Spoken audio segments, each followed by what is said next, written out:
नौकर जोर लगा लगाकर मेरा मसाज करता। मैं उसको पैसे पकड़ाती तो कहता, रहने दो मालकिन, वसूली रात को करूंगा। मैं कुछ समझ नहीं पाती। जैसे जैसे वह मसाज करता मुझ पर खुमारी बढ़ती ही जाती और मैं सुकून से गहरी नींद सो जाती। लेकिन एक रात मुझे नींद नहीं आई। मेरे तो होश उड़ गए जब उस रात मसाज करते करते उसने, मेरा नाम दामिनी है, मैं बहुत खूबसूरत थी, इसीलिए शादी से पहले हर दिन मेरे लिए रिश्ता आता था। मैं अपने माँ बाप की इकलौती बेटी थी, इसलिए मेरा बाप चाहता था कि मैं डॉक्टर बनकर उसका नाम रोशन करूं। मगर जब मेरे लिए इतने अच्छे रिश्ते आते थे तो मेरी माँ मुझे कहती कि तुम अपनी पढ़ाई छोड़ दो ताकि मैं तुम्हारी शादी कर दूं। मगर मैं अपनी माँ से कहती थी कि मुझे तो डॉक्टर बनना है। मगर यह सुनकर मेरी माँ को गुस्सा आ जाता था और वह कहती थी कि तुम अभी शादी कर लो, ये डॉक्टर की पढ़ाई बाद में कर लेना। मगर मेरा बाप नहीं मानता था, इसलिए मेरी माँ एक बुजुर्ग बाबा के पास गई और उनसे कहा कि मैं अपनी बेटी की शादी करना चाहती हूँ। मगर उसका बाप नहीं मान रहा। कोई ऐसा ताबीज दो कि उसका बाप शादी के लिए फौरन मान जाए। उस बुजुर्ग ने मेरी माँ से 2000 रुपए लिए और ऐसा ताबीज दिया कि मेरा बाप मेरी शादी के लिए फौरन मान गया। ये रिश्ता दरअसल मेरे बाप के दोस्त ने अपने बेटे के लिए मांगा था और कहा कि आपकी बेटी शादी के बाद भी डॉक्टर बन सकती है। ये सुनकर मेरे बाप ने उससे शादी के लिए फौरन हाँ कह दिया और मैं विदा होकर अपने ससुराल आ गई। मेरे ससुराल वाले बहुत अमीर थे, इसलिए मैं और मेरे पति अलग घर में रहते थे। मेरा पति अपने बाप का बिजनेस संभालता था, इसलिए वह सुबह से शाम तक बिजी रहता था। मैं उसके घर गई तो वहां का ऐशो आराम देखकर मैं चौंक गई। मेरे पति ने मेरी सेवा के लिए कई नौकरानियां रखी हुई थी, मगर उसका एक नौकर धीरे धीरे मेरे करीब आने लगा। उस नौकर ने मुझसे कहा कि मैं यहाँ काफी सालों से काम कर रहा हूँ और आपके ससुराल वाले मुझे बिल्कुल घर के मेंबर की तरह ही समझते हैं। ये सुनकर मैंने भी उसे खास अहमियत देना शुरू कर दी। वह एक दिन मेरे कमरे में आ गया। मैं अभी तक बिस्तर में लेटी हुई थी। उसने मुझे थका थका देखा तो कहने लगा कि आप लेटे रहो, थक गई होगी। अगर आपको ऐतराज ना हो तो मैं आपके पैर दबा दूं। यह सुनकर मैं चौंक गई। मैं खूबसूरत थी, जवान थी, लेकिन मुझे मेरे पति के अलावा किसी मर्द ने नहीं छुआ था और ना ही मैंने किसी नौकर से कभी अपने पैर दबवाए थे। इसलिए मैंने फौरन मना कर दिया, क्योंकि मुझे अच्छा नहीं लगता कि कोई पराया मुझे छुए। यह सुनकर वह चुप हो गया और मेरे कमरे से चला गया। तभी मुझे एहसास हुआ कि मैंने उसकी बात का जवाब बहुत सख्ती से दिया था। शायद वह पहले भी मेरे ससुराल में ऐसे काम करता होगा, मगर मैंने साफ इनकार करके उसका दिल तोड़ दिया था। दरअसल मैं बहुत नरम दिल थी, इसलिए मुझे बाद में अफसोस होने लगा। मैं उसके बारे में सोचने लगी कि यह नौकर तो काफी जवान और खूबसूरत है, मुझे इससे पैर नहीं दबवाना चाहिए था। शायद मेरे पति को यह बात अच्छी ना लगे। अगले दिन भी ऐसा हुआ। नौकर ने यही बात मुझे दोबारा कहा। मैं उस दिन बहुत थकी हुई थी, इसलिए मैंने अपने पैर बिस्तर से नीचे कर लिए और उससे कहा कि तुम मेरे पैर दबा दो। यह सुनकर वह खुश हो गया और उसने मेरे पैर दबाने शुरू कर दिए। वह इतने धीरे धीरे पैर दबा रहा था कि मुझे फिर से नींद आने लगी। ये देखकर वह नौकर कहने लगा, मालकिन, आपको नींद आ रही है, आप बिस्तर पर लेट जाओ, मैं आपके पैर दबाता रहूंगा। मैं जैसे मदहोशी में थी, इसलिए फौरन बिस्तर पर लेट गई। वह नौकर बिस्तर पर आ गया और मेरे पैर दबाने लगा। उसके बाद मुझे होश नहीं रहा और मैं सो गई। मुझे नहीं पता था कि मैं कितने घंटे सोती रही। मेरी आंख खुली तो मैंने देखा कि वह नौकर अभी तक मेरे पैर दबा रहा था। ये देखकर मुझे उस पर तरस आ गया और मैंने हाथ बढ़ाकर अपना पर्स खोली और कुछ नोट निकाले और उस नौकर के हाथ में रख दिए। ये देखकर वह शर्माने लगा। मालकिन, आप मुझे पैसे देकर शर्मिंदा कर रही है। मेरी सैलरी अच्छी है, मुझे इन पैसों की जरूरत नहीं है। ये सुनकर मैंने उससे कहा कि यह पैसे तुम्हारी मेहनत के हैं। ये सुनकर उस नौकर ने मुझसे वह पैसे लिए और मेरे कमरे से निकल गया। मेरा पति रात को देर से आता था, इसलिए मैंने शाम को फिर उस नौकर को अपने कमरे में बुलाया और उससे कहा कि तुम्हारी मालिश से मुझे बहुत अच्छी नींद आती है, इसलिए जब तक मेरा पति घर नहीं आ जाता तब तक तुम मेरे कमरे में ही रहना। शायद नौकर को पैसे का लालच आ गया था, इसलिए वह मेरी बात सुनकर खुश हो गया और कहने लगा, मैं तो आपका मामूली सा नौकर हूं, जैसा आप कहोगे मैं वैसा ही करूंगा। आपके पैर दबाता रहूंगा ताकि आपकी थकान उतर जाए और आपको सुकून मिले। ये सुनकर मैंने उससे कहा कि तुम्हारे हाथों में जादू है, इसलिए तो मेरी सारी थकावट उतर जाती है। एक दिन नौकर ने मुझसे कहा कि आपकी सास भी कभी कभी मुझसे मसाज करवा लेती थी। ये सुनकर मैं चौंक गई। मुझे मेरी सास ऐसी नहीं लगती थी, मगर वह नौकर झूठ बोलने वाला नहीं लगता था। मुझे ससुराल आए 1 महीना होने वाला था, इसलिए मैंने नौकरों को परख लिया था। वह मुझे हर बात सच ही कहता था। मेरे घर में नौकरानियां भी काम करती थी, मगर वह झूठी और बेईमान थी। वह मुझसे जो बात सुन लेती थी उसे पूरे मोहल्ले में मशहूर कर देती थी, इसलिए मैं उन्हें अपने कमरे में नहीं आने देती। ये नौकर इस घर का पुराना नौकर था, इसलिए मैं उस पर भरोसा करती थी। नौकर भी मेरे कमरे में आता था, मगर अपनी नजरें झुकाकर रखता था। वह मेरे जिस्म को हाथ लगाता, मगर उसकी नीयत खराब न थी। ऐसा हर रात होता था। एक दिन मैंने अपने पति से कहा कि जब से हमारी शादी हुई है हम कहीं घूमने फिरने नहीं गए। यह सुनकर मेरे पति ने कहा कि जब से हमारी शादी हुई है तुम भी तो हर वक्त नींद में रहती हो। मैं रात को घर आता हूं तो तुम गहरी नींद में होती हो। दिन को मेरे पास वक्त नहीं होता और रात को मेरे घर आने से पहले तुम सो जाती हो। यह सुनकर मैं अपने दिल में सोचने लगी कि यह सब नौकर की मालिश की वजह से हो रहा था। मेरे पति की शिकायत सही थी। मुझे रोज रात को अपने पति के लिए जागना चाहिए था। उस दिन मैंने फैसला किया कि आज रात जब नौकर मुझे मालिश के लिए कहेगा तो मैं इनकार करूंगी, ताकि मुझे नींद ना आए और मैं अपने पति के आने तक जागती रहूं। शाम हुई तो मैंने नहाकर खुद को खूब तैयार किया और दुल्हन बनकर बिस्तर पर बैठ गई। नौकर मेरे कमरे में आया तो उसने मुझे मालिश के लिए पूछा, मगर मैंने साफ इनकार कर दिया। मेरी बात सुनकर वह कुछ उदास हो गया और वापस चला गया। कुछ देर बाद नौकर मेरे कमरे में आया तो उसके हाथ में दूध का गिलास था। मैंने खाना नहीं खाया था, इसलिए फौरन दूध पी ली और अपने पति का इंतजार करने लगी, मगर मुझे नींद आ गई और मैं सो गई। सुबह में जागी तो नौकर फौरन मेरे कमरे में आया और कहने लगा, मालकिन आपके लिए नाश्ता लेकर आऊं। ये सुनकर मैंने अपने पति के बिस्तर की तरफ देखा, वह खाली था। ये देखकर नौकर कहने लगा, मालिक को जरूरी काम था, वह नाश्ता करके चले गए। ये सुनकर मेरा मूड खराब हो गया। मैं रात भर उसका इंतजार करती रही, मगर वह सुबह होते ही ऑफिस चला गया। मैंने नौकर से कहा कि मेरे लिए चाय ले आओ। नौकर कमरे से बाहर निकल गया। तभी मैंने अपने जिस्म की तरफ देखा तो चौंक गई। रात को मैंने दुल्हन का कपड़ा पहना हुआ था, मगर अब मेरे जिस्म पर कोई और कपड़े थे। मगर मैंने अभी जेवरात पहने हुए थे। मेरा सर भारी होने लगा।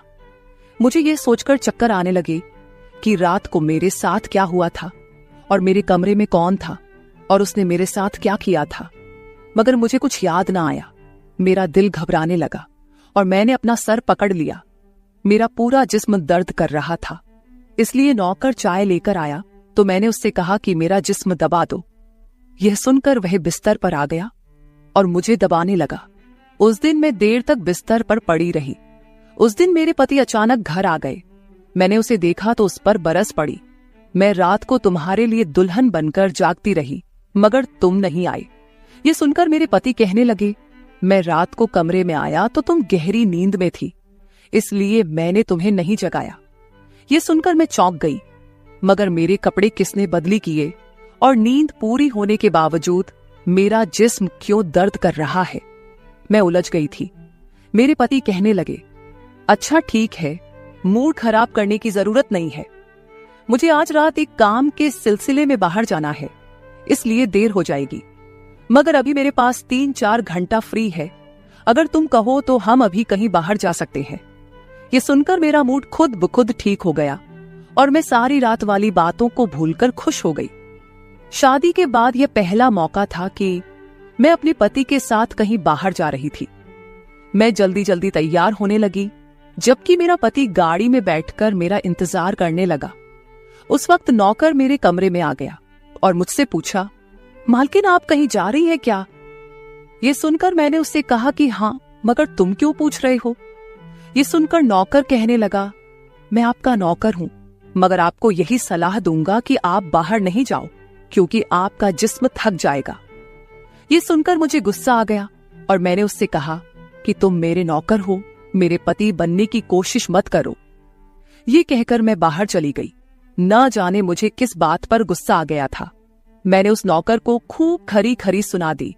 वह भी अपनी औकात जान गया था। तभी तो मैं जब घर आई तो वह मेरे सामने नहीं आया। मेरे पति मुझे गेट पर उतारकर वापस बाहर जा चुके थे। जबकि मैं अंदर आई तो मेरा सारा जिस्म बुरी तरह दुख रहा था। शायद मेरे जिस्म को मालिश की आदत हो गई थी। तभी तो रात होते ही वह मालिश के लिए तड़पने लगता था।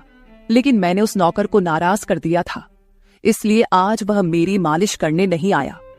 मगर मुझे उसकी जरूरत थी, इसलिए मैंने एक नौकरानी को बुलाया और उस नौकर को बुलाने को कहा। थोड़ी देर गुजरी थी कि वह नौकर मेरे कमरे में आ गया, मेरे बिस्तर पर बैठ गया और चुपचाप मेरे पैरों को दबाने लगा। यह देखकर मुझे शर्मिंदगी हुई। मैंने उसे इतना बुरा भला कहा, मगर उसने मेरी बात को बिल्कुल बुरा नहीं माना। मैंने उसे चुप देखा तो कहने लगी, मुझे उस वक्त पता नहीं क्या हो गया था, इसलिए मैंने तुम्हें खरी खरी सुनाई। मैं इतने दिनों के बाद अपने पति के साथ कहीं बाहर जा रही थी, इसलिए मुझे तुम्हारा टोकना अच्छा नहीं लगा, इसलिए मुझे माफ कर दो। मैं उसकी मालकिन थी और उसे इस काम के पैसे देती थी, मगर अब भी मुझ में इंसानियत जिंदा थी, इसलिए मैंने मालिक होकर भी नौकर से माफी मांग ली। क्योंकि वह भले ही नौकर था, मगर वह एक इंसान भी तो था। मेरी बात सुनकर वह नौकर कहने लगा, मैं आपका नौकर हूं, इस काम के लिए मैं आपसे सैलरी लेता हूं, इसलिए आपको हक है, आप जो चाहे मुझे कह दे। ये सुनकर मैं चुप हो गई, मगर मैंने सोच लिया था कि आइंदा इससे ऐसा कुछ नहीं कहूंगी। वह उस रात देर तक मेरी मालिश करता रहा और फिर मुझे नींद आ गई। मुझे नहीं पता था कि नौकर मेरे कमरे से कब निकला और कब मेरे पति घर पर आए। मैं सुबह उठी तो मेरा पति बाथरूम में था और बाहर जाने के लिए तैयार हो रहा था। मैं उसे हैरानी से देखने लगी।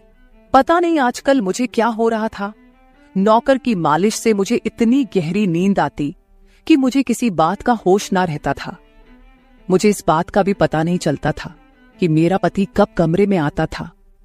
मैं सोचने लगी कि इस नौकर की मालिश में ऐसा क्या जादू था कि वह मेरे पति के आने से पहले ही मेरी मालिश करता, तो मैं अचानक गहरी नींद में सो जाती थी।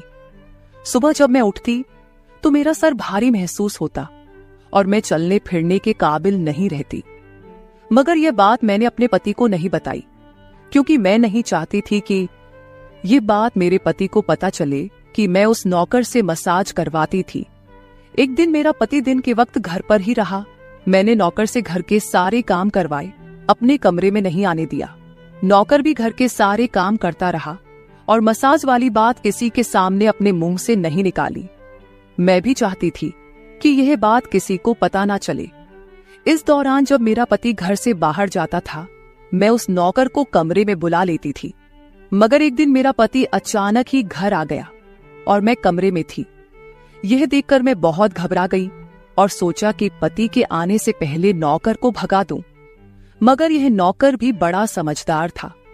मेरे पति के आने से पहले दूसरे काम पर लग गया और मेरे पति को कुछ पता नहीं चला। मैं मसाज घर की नौकरानियों से भी करवा सकती थी, मगर उस नौकर के हाथ में क्या जादू था कि मैं उसे हर रोज अपने कमरे में बुला लेती थी। मुझे पता नहीं क्या हो जा रहा था। जिस रात मैं नौकर से मसाज नहीं करवाती थी, उस रात मेरे पूरे जिस्म में दर्द हो जाता था। सुबह में जागती तो मेरा सर भारी हो जाता था और मुझे थकान भी हो जाती थी। एक रात मैंने नौकर से मालिश करवाई और गहरी नींद सो गई। सुबह मेरी आंख खुली तो फिर से मेरे कपड़े चेंज हो चुके थे। ये क्या माजरा था? ऐसा कौन करता था? क्या मेरा पति मेरे साथ ऐसा कर रहा था? मैं सोच में पड़ गई। मैंने शीशे के सामने जाकर देखा तो चौंक गई। मेरे पूरे जिस्म पर लाल निशान पड़ गए थे। यह कैसे निशान थे? मैं अपने जिस्म पर हाथ फेरने लगी। मैं जैसे उस निशान को मिटाना चाहती थी, मगर ऐसा ना हुआ। अगले दिन फिर मैंने अपने जिस्म को देखा कि निशान खत्म होने के बजाय फैलने लगे थे। मैं घबरा गई। तभी मेरे कमरे में नौकर आ गया और उसने मुझे मालिश को कहा। मैं उस निशान को छुपाना चाहती थी, इसलिए उसे कहा कि आज तुम सिर्फ मेरे पैर दबा दो।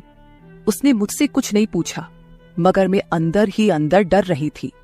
किसी दिन मेरे पति ने यह निशान देख लिए तो मैं उसे क्या जवाब दूंगी। मैं ये सोच सोचकर थक चुकी थी, इसलिए मैंने तकिए पर पैर रख दिए। नौकर मेरा मसाज करने लगा। मेरी आंखें नींद से बंद होने लगी थी। तभी मुझे नौकर ने ऐसी बात कह दी जिसे सुनकर मेरे होश उड़ गए। उसने मुझसे कहा, मालकिन आप मुझे बहुत अच्छी लगती हो। मेरी आंखें बहुत बोझल होने लगी थी। मुझे उसकी बात समझ नहीं आई और फिर मैं गहरी नींद सो गई। सुबह मेरी आंख खुली तो मेरा पति भी बिस्तर में लेटा हुआ था। मेरा सर भारी हो रहा था और जिस्म दर्द से छूट रहा था, मगर उसके बावजूद मैं अपने पति के करीब गई और उसे धीरे से उस निशान के बारे में बता दिया। मैंने सोचा कि यह निशान बढ़ रहे थे, इसलिए मुझे यह बात अपने पति को बता देनी चाहिए। यह सुनकर मेरे पति ने मेरे जिस्म से कपड़ा हटाया तो वह उछल पड़ा। वह मुझसे दूर हो गया और कहने लगा, तुमने मुझे धोखा दिया है, बेवफाई की है और तुम्हें उसी की सजा मिली है। यह कोई बीमारी नहीं है, बल्कि तुम्हारा गुनाह है। मुझ में क्या कमी थी जो तुमने दूसरा मर्द तलाश कर लिया। मैं काम में बिजी था, मर तो नहीं गया था कि तुमने एक और चक्कर चला लिया। यह सुनकर मैं हक्का बक्का रह गई। मैंने उससे कहा कि यह आप कैसी बातें कर रहे हैं, मैं बेकसूर हूं। मगर मेरा पति हंसने लगा और कहने लगा, ये निशान बता रहे हैं कि तुम गुनहगार हो, इसीलिए मेरे घर से निकल जाओ, मैं तुम्हें तलाक के पेपर भेज दूंगा। उसने मुझे धक्के मार मार कर घर से निकाल दिया। मैं रोते हुए अपने माँ बाप के घर आ गई और उन्हें अपनी बेगुनाही का यकीन दिलाया। वह मेरे अपने थे, इसलिए उन्होंने यकीन कर लिया। उन्होंने कहा कि वह मेरे पति से बात करने जाएंगे, मगर उनके जाने से पहले ही तलाक के कागज आ गए और मेरी हंसती मुस्कुराती दुनिया उजड़ गई। मैं इसका जिम्मेदार किसको ठहराती? कोई भी तो नहीं था। मैं कई दिनों तक रोती रही। मुझे ऐसा लगने लगा था जैसे मैं मरने वाली थी। एक दिन मेरी माँ मेरे कमरे में आई और कहने लगी कि तुमसे कोई मिलने आया है। मैं भागकर गई कि शायद मेरे पति आए हो, उसे मेरी बेगुनाही का एहसास हो गया हो। मगर वहां मेरा पति नहीं था, बल्कि वही नौकर था जो उसके घर काम करता था। मैंने उसे आने का कारण पूछा तो वह कहने लगा, मैं आपके उन निशानों के बारे में जानता हूं। यह सुनकर मैं चौंक गई। मैंने उसको कसकर पकड़ा और उसकी शर्ट का बटन एक झटके से खोल दिया। मुझे अब समझ आया कि मेरे पति ने मुझ पर इतने गंदे इल्जाम क्यों लगाए थे। ये कहकर मैंने नौकर के सीने पर मुक्के मारने शुरू कर दिए। मैंने कहा, ये निशान मेरे जिस्म पर कैसे आए? तुमने मसाज के बहाने मेरे साथ क्या क्या किया था? मुझे सच सच बताओ। ये सुनकर नौकर ने मेरे दोनों हाथ पकड़ लिए और कहने लगा, मेरा नाम राजेंद्र है और मैं तुम्हारे साथ यूनिवर्सिटी में पढ़ता था, मगर मुझे तुमसे प्यार हो गया। मैं भी डॉक्टर बनना चाहता था और मैंने सोचा था कि जब हम दोनों डॉक्टर बन जाएंगे तो मैं तुम्हारे बाप से तुम्हारा हाथ मांग लूंगा। मगर एक दिन तुम्हारी सहेली की जुबानी मुझे पता चला कि तुम्हारी माँ तुम्हारी शादी जल्द करना चाहती है, इसलिए मैंने डर कर तुम्हारे घर रिश्ता भेजा। मगर तुम्हारे बाप ने इनकार कर दिया और कहा कि मैं अपनी बेटी की शादी तब करूंगा जब वह डॉक्टर बन जाएगी। इसलिए मैं टेंशन फ्री होकर अपनी पढ़ाई करने लगा। मुझे एक हफ्ते के लिए अपने कजिन की शादी के लिए शहर से बाहर जाना पड़ा। तभी तुम्हारी शादी हो गई। वह यह सब मुझसे कह रहा था और मैं चुपचाप उसे देख रही थी। जब मैं वापस आया तो मेरी मोहब्बत किसी और की दुल्हन बन चुकी थी। मैं तुम्हारे प्यार और दीवानगी में तुम्हारे ही घर का नौकर बन गया ताकि मैं तुम्हारे करीब रह सकूं। मैं तुम्हारे करीब आना चाहता था, इसलिए मसाज के बहाने तुम्हारे कमरे में आ जाता था और रात को तुम्हारे दूध में बेहोशी की दवा मिला देता था ताकि तुम सोती रहो और तुम्हारा पति तुम्हारे करीब ना आ सके, क्योंकि तुम मेरी थी। मैं तुम्हें किसी और के करीब नहीं देख सकता था। ये सुनकर मैं हक्का बक्का रह गई। क्या तुमने मेरे साथ कभी कुछ गलत किया?